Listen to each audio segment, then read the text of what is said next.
नमस्कार दोस्तों, ITI technical information YouTube channel पे आपका स्वागत है। तो दोस्तों, हम लोग फीटर टेट के बहुत ही महत्वपूर्ण प्रश्न सॉल्व कर रहे थे और ये आज हमारा 11वां भाग है। इससे पहले आप पिछले वाले भाग देखना चाहते हैं तो प्लेलिस्ट में अवेलेबल है, जाकर देख सकते हैं। तो चलिए शुरू करते हैं आज का बहुत ही महत्वपूर्ण। Which wearing material has poor thermal conductivity? किस वेयरिंग की ऊष्मीय चालकता यानी कि थर्मल कंडक्टिविटी कम होती है? तो बेरिंग में जो है वो मटेरियल जिसमें थर्मल कंडक्टिविटी कम होती है, तो उसका करेक्ट आंसर है option D, laminated phenolics. Laminated phenolics, इसमें सूती धागा, एस्बेस्टोस और फिनोलिक्स रेजिन के साथ बॉन्ड किया हुआ अन्य पदार्थ होता है। मतलब कि इसमें क्या होता है कि सूती धागा, एस्बेस्टोस और फिनोलिक्स रेजिन के साथ बॉन्ड के साथ इसको मिलाकर बनाया जाता है। इस पदार्थ की ऊष्मा संवाहकता कम होती है। इस पदार्थ में उच्च सामर्थ्य और झटका रोधकता का गुण होता है। इस पदार्थ से बनी हुई बेरिंग को ठंडा करने की पर्याप्त सुविधा होनी चाहिए। तो ये लेमिनेटेड फेनोलिक्स जो बेरिंग मटेरियल है उसमें जो है ऊष्मा संवाहकता कम होती है, यानी कि थर्मल कंडक्टिविटी कम होती है और इसमें जोर का झटका जो है वो सह सकता है और स्ट्रेंथ जो है उच्च सामर्थ्य को सह सकता है और इसको ठंडा रखने के लिए पर्याप्त सुविधा होना चाहिए। What is the purpose of deep groove type of ball races provided in the ball bearing? Ball bearing में प्रदान किए गए गहरे ग्रूव्स वाले बॉल रेसेस का उद्देश्य क्या है? तो बॉल बेरिंग में डीप ग्रूव रेसेस जो होता है वो क्यों प्रदान किया जाता है? तो वो इसलिए किया जाता है ताकि वो अक्षीय थ्रस्ट का सामना कर सके।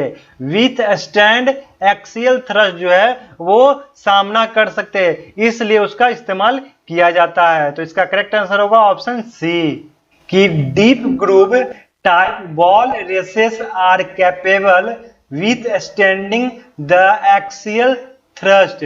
Axial thrust withstanding axial thrust, ये थ्रस्ट का सामना करने के लिए जो है deep groove ball type ball races जो है वो इस्तेमाल किया जाता है।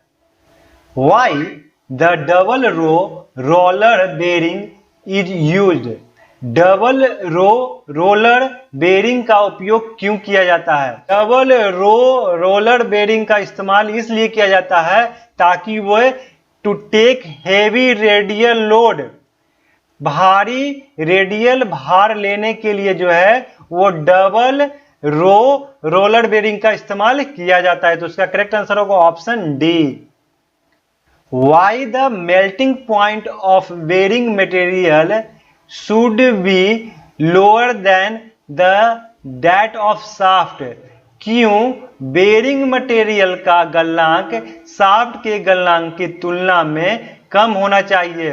तो बेरिंग मटेरियल का जो गलनांक है वो शाफ्ट के गलनांक के तुलना में कम होना चाहिए। इसलिए होना चाहिए कि प्रिवेंट द शाफ्ट सीज्योर, शाफ्ट के सीज्योर होने से बचाने के लिए जो है वो बेरिंग मटेरियल का गलनांक जो शाफ्ट के गलनांक से कम होना चाहिए। तो इसका करेक्ट आंसर होगा option A. What is the name of washer? इस वाशर का नाम क्या है? तो दोस्तों, ये जो वाशर है इंटरनल एंड एक्सटर्नल वाशर है, आंतरिक और बाह्य वाशर। तो इसका इस्तेमाल वहां किया जाता है जहां पे हॉल बड़ा साइज में है, वहां पे इंटरनल और एक्सटर्नल वाशर का इस्तेमाल किया जाता है। तो इसका करेक्ट आंसर होगा option C. Which alloying metal bearing can work at high temperature and higher load carrying capacity? उच्च तापमान और उच्च भार वहन क्षमता पर कौन सा मिश्र धातु बेरिंग कार्य कर सकता है? वह बेरिंग मटेरियल क्या है जो हाई टेम्परेचर सह सकता है और हायर लोड भी सह सकता है? तो वो वेरिंग मटेरियल है cadmium. Cadmium based alloy, cadmium आधारित मिश्र धातु जो है वो हाई टेम्परेचर वह सह सकता है और हाई लोड कैरिंग कैपेसिटी यानी कि उच्च भार वहन क्षमता भी सह सकता है। तो इसका करेक्ट आंसर होगा ऑप्शन डी।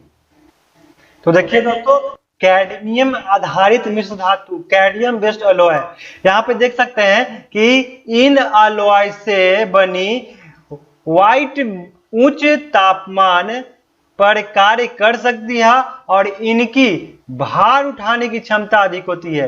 यानी कि ये जो है हाई टेम्परेचर पर कार्य कर सकता है और अधिक भार उठा सकता है, वो है cadmium based alloy. What is the method of coating? धातु की कोटिंग की ये कौन सी विधि है? तो दोस्तों ये जो है इलेक्ट्रोप्लेटिंग विधि है। इसका करेक्ट आंसर होगा ऑप्शन डी, इलेक्ट्रोप्लेटिंग। इलेक्ट्रोप्लेटिंग में होता क्या है कि एक एनोड और एक कैथोड होता है और उसमें इलेक्ट्रोलाइटिस मिलाया जाता है, जिसमें सोडियम, एल्युमिनियम, क्रोमियम इस टाइप के इलेक्ट्रोलाइट इस्तेमाल किए जाते हैं और मेटल पे कोटिंग करके मेटल को बहुत ही उच्च फिनिश में किया जाता है। Which metal is used in electroplating to the metal surface to resist corrosion for long period and to retain high polish?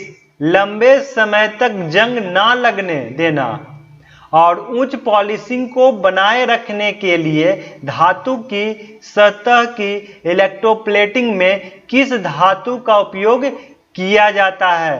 तो दोस्तों वे कौन सा इलेक्ट्रोप्लेटिंग मटेरियल है जो जंग लगाने से बचाता है और अधिक समय तक पॉलिश को बनाए रखता है? इस प्रकार के इलेक्ट्रोप्लेटिंग में हम लोग क्रोमियम का इस्तेमाल करते हैं। क्रोमियम के इस्तेमाल से अधिक समय तक पॉलिश को बनाए रख सकते हैं। Which metal protects corrosion resistance and to does not crack और peel off due to temperature variation on coating? कौन सी धातु संक्षारण प्रतिरोधी की रक्षा करता है और कोटिंग पर तापमान भिन्नता के कारण दरार या छिलता नहीं है? मतलब कि वह प्रोटेक्शन क्या है जो धातु पर कोटिंग चलाने पर तापमान घटने या बढ़ने से उसमें क्रैक, दरार नहीं आता है? जिंक। जिंक जो है वो कोरोजन रेजिस्टेंस होता है और टेम्परेचर के घटने या बढ़ने से उसमें ना क्रैक आता है ना पील आता है। तो इसका करेक्ट आंसर होगा option A. Which corrosion resistance metal is used in chemical plant and food processing? रासायनिक संयंत्र और खाद्य प्रोसेसिंग में किस संचालन प्रतिरोधी धातु का उपयोग किया जाता है? तो फूड प्रोसेसिंग और केमिकल प्लांट में स्टेनलेस स्टील जो है उसका इस्तेमाल किया जाता है कोरोजन रेजिस्टेंस के लिए। तो इसका करेक्ट आंसर होगा ऑप्शन डी। और ये बहुत ही महत्वपूर्ण प्रश्न है, बार बार पूछा गया है। What is the purpose of thrust ball bearing? Thrust ball bearing का उद्देश्य क्या है? तो थ्रस्ट बॉल बेरिंग का उद्देश्य क्या है? Thrust ball bearing, these bearings are useful for taking vertical thrust load but cannot take any radial load।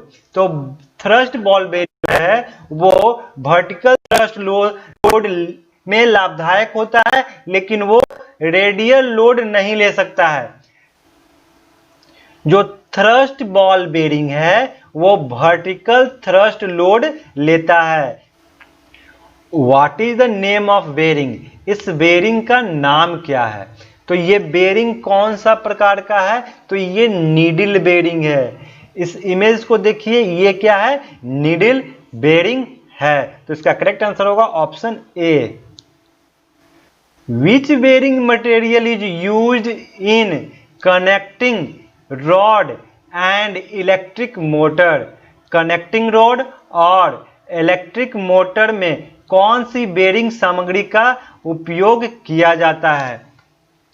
Connecting rod और इलेक्ट्रिक मोटर में copper lead alloy, copper lead alloy जो है copper lead मिश्र धातु, उसका इस्तेमाल कनेक्टिंग रॉड और electric motor में किया जाता है। तो इसका करेक्ट आंसर होगा ऑप्शन डी।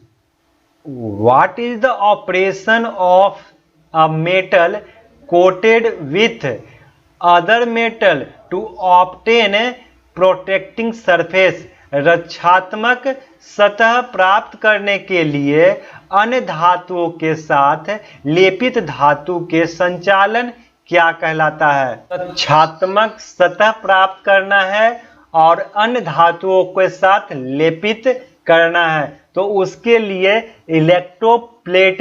इलेक्ट्रोप्लेटिंग प्रोसेस है वो किया जाता है। तो इसके द्वारा क्या होता है कि मेटल जो है कोरोजन रेजिस्टेंस बनता है। Which metal powder is use in calorizing process to prevent corrosion.